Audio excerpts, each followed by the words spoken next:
ये बात तो हर कोई जानता है कि इंसान पृथ्वी पर सबसे प्रमुख प्रजाति है और ब्रह्मांड में कहीं भी जीवन का सबूत ना होने की वजह से हम शायद खुद को अंतरिक्ष की सबसे प्रमुख प्रजाति कह सकते हैं। लेकिन क्या हो अगर आज से लाखों साल पहले हमारी जैसी दूसरी प्रजाति भी रही हो?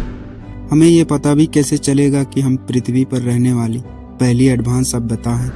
और अगर दूसरे लोग रहे हैं तो वो अपने पीछे हमारे लिए क्या निशान छोड़कर जाते? आप देख रहे हैं व्हाट एंड व्हाई। क्या हो अगर पृथ्वी पर हमसे पहले भी कोई एडवांस सभ्यता रही हो? हम जानते हैं कि पृथ्वी पर एक से ज्यादा सेल वाले जीवों को रहते हुए 40 करोड़ साल से ज्यादा का वक्त हो चुका है, लेकिन हम इतना पीछे जाकर कैसे देख सकते हैं? पुराने मलबे और कलाकृतियों से हम केवल कुछ हजार साल पीछे तक जा सकते हैं। जियोलॉजिकल रिकॉर्ड से केवल 20 लाख साल पहले का पता चलता है। अगर हम सीधे सबूतों पर निर्भर नहीं हो सकते तो एक संभावित विलुप्त सभ्यता का निशान हमें कहां से मिलेंगे? और हमारी किस्मत ऐसी ना हो इसके लिए हम क्या सीख सकते हैं? ब्रह्मांड तकरीबन 13.8 अरब साल पुराना है। पृथ्वी 4.5 अरब साल पुरानी है और इंसानों ने केवल पिछले 300 सालों में ही औद्योगिक सभ्यता का विकास किया है। ये सब दिमाग में रखते हुए लगता है कि किसी और एडवांस सभ्यता के पास उभरने के, फलने फूलने के और मरने के कई मौके रहे होंगे। ये सब कुछ हमारे वजूद में आने के भी पहले। लेकिन पिछली सभी प्रजातियों का सबूत ढूंढना किसी सभ्यता को शुरू करने से भी ज्यादा मुश्किल हो सकता है। कलाकृतियां पिछले बौद्धिक प्रजाति का सबसे ठोस सबूत होंगी, पर ऐसी संभावना बहुत कम है कि ये मिले। समय के साथ साथ हमारी ऊंची इमारत भी ढहने लगेगी और हमारे सबसे मजबूत सामान भी खराब होने लगेंगे। हमारे शहर पृथ्वी की सतह पर 1% से भी कम जगह में बने हैं, तो पिछली सभ्यता से तुलना करने लायक कोई भी चीज फॉसिल्स के एक्सपर्ट की नजरों से आसानी से बच सकती है।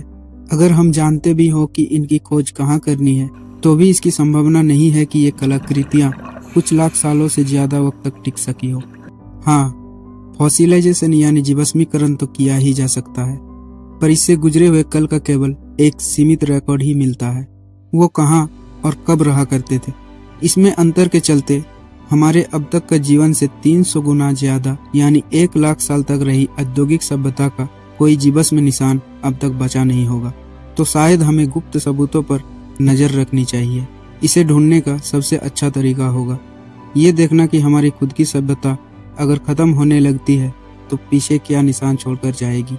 एक जगह जहां हम सब निशान छोड़ते जा रहे हैं वो है जलाशयों के नीचे के सेडिमेंट यानी तलछड़। इस पर एक नजर डालते ही आपको रासायनिक असंतुलन दिखेगा, जिससे किसी तरह की बाहरी असर का पता चलता है। जैसे कि जिस नाइट्रोजन का इस्तेमाल हम अपना खाना उगाने के लिए करते हैं वो हमारे जलाशयों में बहता है और कम ऑक्सीजन वाले मृत इलाकों को जन्म देता है और ये सेडिमेंट की परत में नजर आएगा। इस सब के अलावा हम रेडियो एक्टिव उतार, एस्टेरॉयड और समंदर में फेंके जाने वाले सारे प्लास्टिक के लंबे वक्त तक बने रहने वाले सिंथेटिक कांड भी पीछे छोड़ जाएंगे। तो हाँ, भविष्य की प्रजातियों के मन में हमारी काफी अच्छी छवि बनेगी। अगर अभी भी ज्यादा शर्मिंदा नहीं हुए तो हमारी तकनीकी प्रगति भी लगातार पर्यावरण को बदल रही है, जिससे काफी मात्रा में प्रजातियां विलुप्त हुई है और यह फॉसिल्स रिकॉर्ड में साफ नजर आएगा। यहाँ देखने वाली बात यह है कि शायद उस एडवांस सभ्यता की सबसे अच्छी उपलब्धि ही उसके अंत की वजह बनी है। जब हम जीवाश्म ईंधन को जलाते हैं तो हम हवा में कार्बन को छोड़ते हैं। जीवाश्म ईंधन गल चुके पौधों और जानवरों से ही आता है, जिसमें ऐसा कार्बन होता है जिसका एटॉमिक मास हमारे वातावरण में मौजूद ज्यादातर कार्बन से अलग होता है। जब इस तरह का कार्बन छोड़ा जाता है तो इससे वातावरण की अनुसंबंधी रचना में फर्क आता है और यह भविष्य के वैज्ञानिक के लिए एक साफ इशारा है। 2018 की एक शोध में वैज्ञानिक ने एक ऐसी सभ्यता का अनुमान लगाया जिसका जीवन का चक्र जीवाश्म ईंधन पर आधारित रहा होगा। जब जीवाश्म ईंधन से जलवायु परिवर्तन होता है तो समुद्र में ऑक्सीजन का स्तर गिरता है और तेल और कोयले जैसे एक नए ईंधन के बनने की एक जगह तैयार होती है। इस तरह से एक सभ्यता और उसका खत्म होना दोनों भविष्य की नई सभ्यताओं के बीज बोते हैं। अतीत के अपने बौद्धिक पड़ोसियों की तलाश में हमें शायद भी कोई असल सबूत ना मिले, लेकिन हमें अपने बारे में बहुत कुछ सीख सकते हैं। अपने खुद के इकोलॉजिकल पेड़ चिन्ह के अकाल से हमें असल फायदे मिल सकते हैं। इससे हमें ये समझने में मदद मिलेगी कि कैसे हम अपने ग्रह में ऐसा संतुलन ला सकते हैं जिससे कल हम एक भूली बिसरी सभ्यता ना बन जाएं। हालांकि ये संभावना कम ही दिखती है कि हमसे पहले यहाँ कोई एडवांस जीवन रहा हो, पर इसका मतलब ये नहीं कि ऐसी कोई सभ्यता नहीं है।